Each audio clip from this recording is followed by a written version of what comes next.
Hello, everyone, and greetings from Ethiopia. I am Mahelet. I'm an anesthesiologist from Ethiopia. And for the next 20 to 25 minutes, I'll try to give you a highlight of the current anesthesia status in Ethiopia. So before I begin my talk, I would like to thank the organizers of this meeting for inviting me to give this talk and share my experiences on behalf of the Ethiopian Society of Anesthesiologists. I'd also like to thank our virtual audience in advance for giving me your attention. So in this talk, I would cover the current status of anesthesia practice in Ethiopia. I'll try to give you an update on the workforce and the training and residency program. I'll share some of the tasks we did over the past year at the Ethiopian Society of Anesthesiologists. I'll also try to share some of the impacts COVID had on our anesthesia practice over the past 2 years. And finally, share some points over the work we did with our collaborators.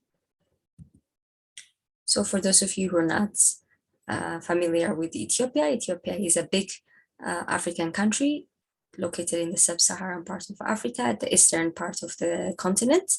It's a large country with a large population. It's the second most populous country from Africa, with a population of around 170 million. And it's also the 12th most populous country from the world.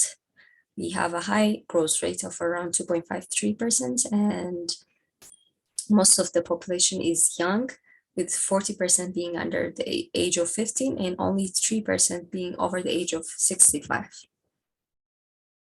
Ethiopia is a large country with multiple diverse cultures, languages, traditions, histories, with some incredible archaeological, historical, cultural, and natural sites.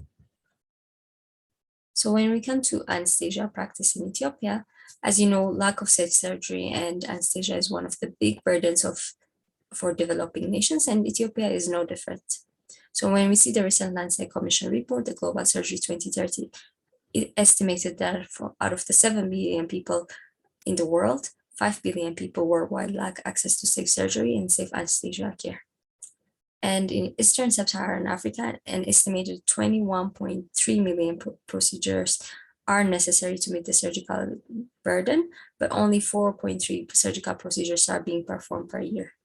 And when we come to specifically to Ethiopia, this is data from over 5 years ago.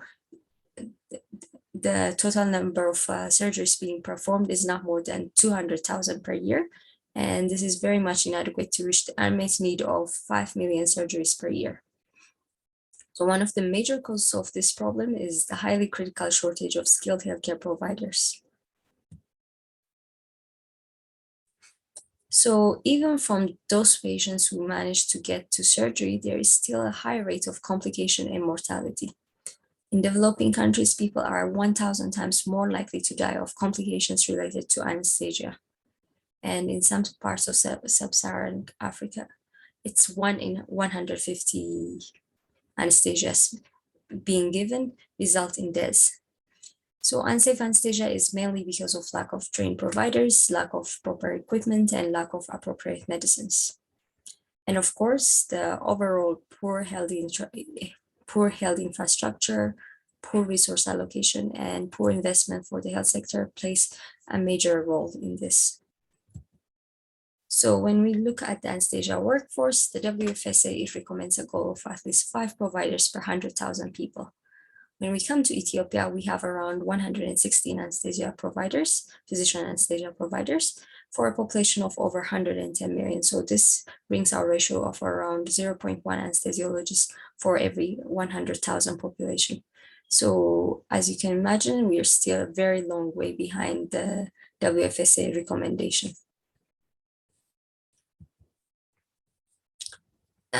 So like I've already mentioned, we have around 116 currently working anesthesiologists in the country. We still have very few subspecialists, only 6 subspecialists working in the country.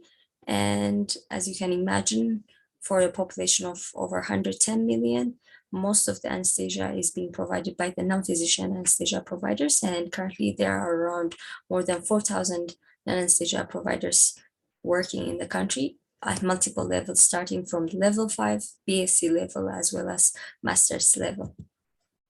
So what are some of our challenges? So the number one is, of course, very insufficient number of physicians, anesthesia providers. And because of this, we have high clinical work overload.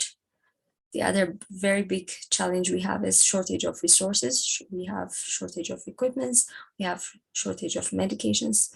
So there's multiple causes for this. Of course, mainly it's because of the overall poor health infrastructure in the country, poor economy of the country, poor prioritization, poor investment in the health sector, and the COVID impact over the past 2 years and the current political instability in the country is not helping this as well.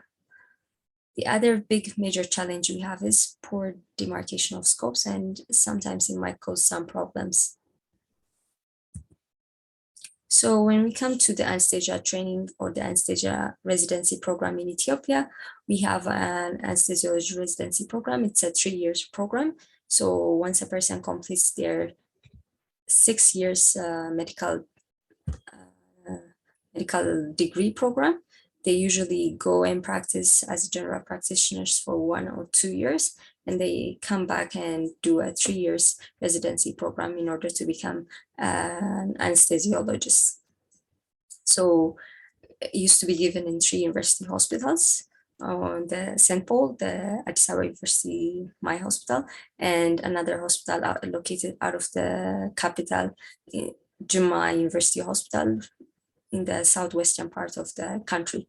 So our biggest achievement in 2021 was we managed to add 3 more university hospitals into this pool. So now we have Haromaya, a town located in the eastern part of the country. So we have 1 university hospital there. We have 1 residency program at Bahar Dar. It's located in the northern part of the country, and we have 1 at Mahelet, located at the Tigray region. So in addition to this 3 in 2022, we have already 1 university hospital, Hawassa, which is already in the pipeline and which will start accepting residents in the academic year 2022. So from all these 6 university hospitals, we have currently 135 residents enrolled. And when we look at last year, 2021, 30 graduated from the original 3 schools. When we look at the subspecialty programs, we currently have 2 subspecialty programs being given at Addis Ababa University. One is the adult critical care program, and the other is cardiothoracic anesthesia subspecialty program. And in 2021, we had 2 new fellows graduating. One was a pediatric anesthesiologist who graduated from a program in Kenya, and she has returned to her country and is now practicing in Ethiopia.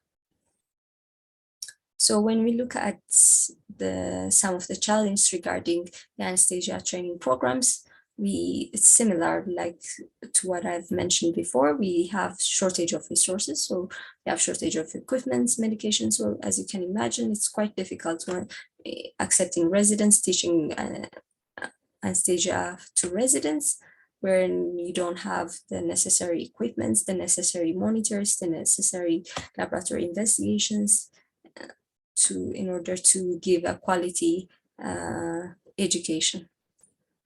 So the other big challenge we have is shortage of faculty for the residency programs. So when, for example, looking at my Addis Ababa University, my hospital, we have over 60 anesthesia residents, but the staff is around 11 or 12. So as you can imagine, we don't have enough teaching staff to cover the anesthesia residents and to give effective teaching, effective coaching, and one-on-one teaching. So there are multiple factors contributing to this. One is the universities may not be recruiting because their capacity may be limited either to financial constraints or other causes. The other big reason is there's less incentive as a teaching staff. So for anesthesiologists, it's much better to work as an anesthesiologist hired at a private hospital as compared to being hired in a teaching government-led university hospital. So less incentive is one of the factors. The other is, even for those of us who are currently working in teaching university hospitals, clinical activities is significantly much more, and it usually eclipses the teaching and the research activities. So this might contribute to the quality of the residency program as well. The other challenge we had is the academic year was disrupted due to mainly COVID over the past 2 years. And now, because of the political instability in some parts of the country, especially in the northern part of the country, some of the anesthesia residency teachings had been disrupted. The other big challenge is we have limited case variety, especially in those hospitals located out of the capital, out of the Addis Ababa. So most of the time, these new university hospitals, when their residents reach second year or third year, they end up sending their residents to usually most of the time to Addis Ababa University in order to cover the specialty surgeries, for example, like neurosurgery, pediatrics, thoracic, cardiac. So this would also lead to the other big challenge we have is overcrowded ORs and overcrowded ICUs because of many residents and limited specialty cases. The other big challenge we had is lack of fellowship programs. So this could be lack of support for the currently running fellowship programs, as well as lack of opportunities for fellowships abroad. So this is a picture which was taken last month when our final year residents finished their last exam. So those who are kneeling in the front, those are our new graduating anesthesiologists, and those standing at the back are some of the faculty staff at our hospital. So my next talk would be, I'll try to share some of the tasks we did in the Ethiopian Society of Anaesthesiologists over the past 1 year. So our society always closely works with the Ministry of Health to guide policy making regarding anesthesia. And we are always trying and striving to improve the quality and safety of anesthesia in the country. We are also a member of the WFSA. So just to look at some of the tasks we accomplished over the last year, 2021. So the first would be providing service and support for all COVID centers. So when we look at our members, almost each and every anesthesiologist had some contribution for the COVID care of the patients. Either it could be at their own individual hospitals or working at different COVID centers or providing training and support to the general practitioners and to the nurses who are assigned in the multiple ICUs and COVID centers all over the country. The other task we did is ongoing critical care training and mentorship.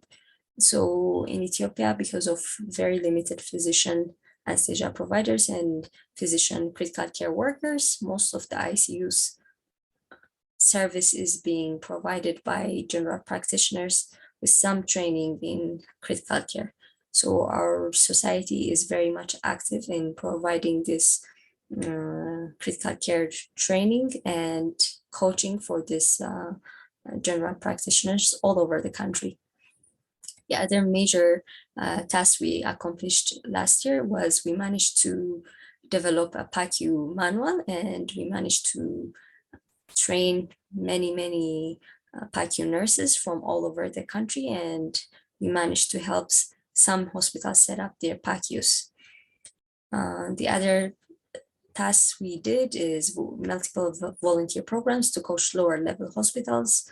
We also organized blood donation programs, and we have, like I've mentioned earlier, we always work closely with the Ministry of Health, and we have worked on multiple national guidelines. So just to mention a few, we have worked on surgical and anesthesia strategic plan, perioperative standard guideline, specialty and subspecialty roadmap, COVID treatment guideline and COVID integration manual, oxygen therapy manual, critical care nutrition management guideline. So this is also another picture which was taken on World Anesthesia Day. So these are some of our residents and some of our members donating blood. So the other topic I have is the impact of COVID over our practice. So during the first few months and generally during 2020, COVID brought a huge challenge to our health sector and generally to our anesthesia practice as well. So we had to scramble to open new ICUs, we had to scramble to train general practitioners in critical care, train ICU nurses, get PPE, buy ventilators, increase oxygen production and distribution, and mobilize resources to get all this done. And the normal non-COVID health service, including surgery, felt the impact because of this. So in 2021, it was relatively stable and COVID integration into all hospitals was already started so that each hospital had the capacity to treat COVID and most of the normal clinical services had resumed. So when we look at some of the challenges and some of the opportunities, just to mention a few challenges, so we still have challenge in protecting healthcare workers and peri-op patients. There's still high rate of vaccine hesitancy amongst the general population and even amongst the healthcare workers, especially the nurses. The other is, of course, we have critical care staff shortage, both critical care physicians as well as critical care nurses. The other is poor infection prevention and what is called caution fatigue, because already everyone has already fatigued and everyone is becoming careless. Both, you'll see, it's both in the general population as well as in the hospitals. The other major impact COVID had was disruption in the teaching activity. So it did bring some opportunities as well. So just to mention a few, it did increase the number of ICUs and ventilators and overall investment in improving critical care in the country. It increased the awareness of anesthesiology and critical care field among the public, as well as the health policy makers. It increased interest in the field of anesthesia and critical care, and it also increased incorporation of the e-learning, online learning methods. And I'm sure even after COVID ends, we're still going to be using this online teaching and learning methods. So finally, when we come to the collaborations, in partnership with Addis Ababa University, the Black Lion Hospital, or what's normally called Gorambasa Specialized Hospital, the Global Anesthesia Development Partnership, the GADP, and the Canadian Anaesthesiologists Society International Training Education Foundation, the CASEF, have been working together to run the Ethiopia Anesthetic Development Program since the year 2018. Via this collaboration, we managed to do many things. So some of the things is we supported the anesthesia training program, mainly at Addis Ababa University and also Haromaya University over the past year. Short-term consultants were coming and staying from anywhere from between 1 month to 3 months. We had multiple anesthesia teaching fellows coming here and staying with us for around 3 to 6 months. There was training done in the OR, in the classrooms, at the simulation. There were different specific short courses for staff as well as residents, for example, like Inspire courses, FAST courses, and there was support in different quality improvement projects. And of course, when COVID hit, most of these things were disrupted, but we did manage to get back with online classes and case discussions. So this is also a picture. So the person you see in the middle is Yusuf. He's one of the anesthesia fellows who stayed with us for the past few months, and he just went back to UK just last week. So finally, when we come to way forward, we have to strengthen and expand ongoing collaborations. We have to start and include online lectures, online case reports, online journal clubs. We have to also incorporate and collaborate on research activities, KY projects, simulation, and we have to restart the consultant short-term visits as well. And the other thing we always have to remember is we have to work on the faculty capacity building. It could be either through mentorship or coaching, and we also have to work on the subspecialty programs. So thank you for your attention, and I would like to invite all of you to Ethiopia. So this is a picture of showing our coffee ceremony. In Ethiopia, we have a very famous Ethiopia coffee ceremony, and coffee, the birthplace, is considered to be Ethiopia. So once again, thank you, and hope to see you all soon. Great. Thank you so much for that wonderful presentation. And it's so interesting hearing how much you've achieved, especially in the last 2 years. 3 more university hospitals being involved in the residency programs. That's amazing, such an achievement. How do you feel that you managed to do that despite everything that was going on with the pandemic? Okay, so this, it's been the process of doing this started, I think, a few years back. So we initially started by developing a standardized curriculum, harmonized curriculum. So that significantly helped in achieving this. So that took almost 1 year. So with this harmonized curriculum, any new school can start. And we also developed a standard for the minimum standard for opening these teaching schools. That was also another task. So with this 2 in place, we managed to recruit the new graduates to this university hospitals, and with the curriculum in place, and with the help of the society, with the help of the Addis Ababa University, with the staff here, we managed to start this 3 residency programs. Oh, fantastic. Well done for doing that. I think you're right. The sort of same curriculum across these hospitals makes a huge difference, especially when people might be moving around to different hospitals. Dylan's asked a question. So how do you maintain morale, especially in Ethiopia, where you've not just had the challenge of COVID, you've also had the challenge of conflict throughout some of the country? And how have you managed to maintain morale and continue to develop your services?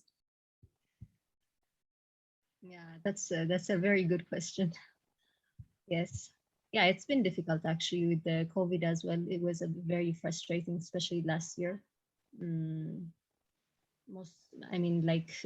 Everyone was anxious, including the staff, including the residents. We had to cover COVID centers.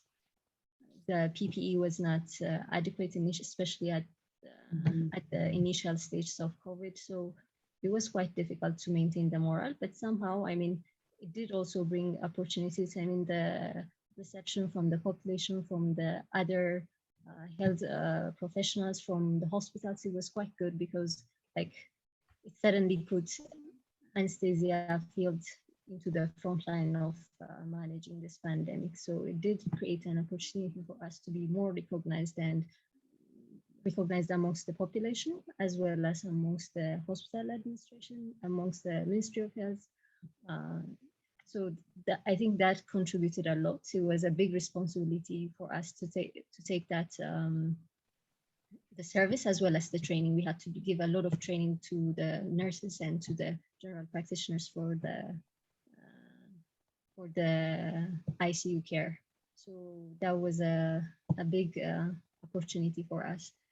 With the current conflict, again, it's also causing another major problem.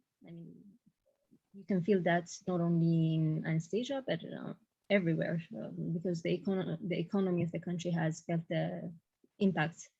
So it's still very challenging, but again, this big responsibility is suddenly put on you, on anesthesiologists. So I think everyone feels this, because usually we're used to working in the background, just providing anesthesia, and suddenly we're just put out in the front. So I think this big responsibility, it did kind of boost the morale of the person. So Up to now, it's okay. I mean, the big major problem we had with the conflict was like I mentioned, we did manage to start Mahelet University Hospital, a residency program there. But unfortunately, of course, because of the current status, it was discontinued. And out of the 4 residents enrolled into that program, we managed to relocate the 2 of them. One went to St. Paul and the other one went to Bahardar. I'm not sure about the 2, but that was the major disruption we had. Otherwise, we're keeping up, and the good thing is everyone has a good morale and is working energetically. That's great. And it's great that you've embraced how much anesthesiologists have been so important during the COVID pandemic and recognized as not just anaesthetists putting patients to sleep for operations, but having so many more roles throughout the hospital. There's a comment saying, thank you for your wonderful talk and how you've achieved a huge amount in a short time. Just a couple of questions regarding online teaching. Is this something that involves anaesthetists and clinicians outside of Ethiopia, or has this been done in the country? So the online teaching. Mm-hmm. So of course, last year during COVID, again, because we have to keep distance, we did most of our teaching activity via online. Just the hospital, the faculty with our residents. So the lectures, the seminars, case reports, journal club, everything was online. But in 2021, we did manage to revert back to face-to-face teaching. So almost everything is back to face-to-face teaching, except for our morning meetings, because we did find it that having an online morning meeting was much more easier for most of us, because most of us, we have to go to the OR and prepare our cases. So we're still continuing with that. And when we come to with the external faculty, we're also using that with CASEF. I mean, in 2021, we have started doing online classes every week or every 2 weeks, I think. And also the Haroma University staff, also the residents also join us. So we've used the online classes both for within the country and for external faculty as well, and it has been very much effective up to now. Great. And there's another question. Have you found oxygen concentrators useful through the pandemic? Yes, definitely, of course. And then just from Karina, has the pandemic had a positive effect? I mean, some of what you said, it sounds like you've been able to highlight things that are resource limited, so such as highlighting the lack of basic resources and increased government funding for such. Yeah. So it did have some positive impacts. I mean, like the investment in the critical care has significantly increased. We now have, not exactly sure about the numbers, but because once COVID hit, the country and the Ministry of Health made a big investment and prioritized critical care service. So we did manage to open new ICUs almost all over the country. Many ventilators were brought into the country and other ICU equipment as well. So that was a big plus for us.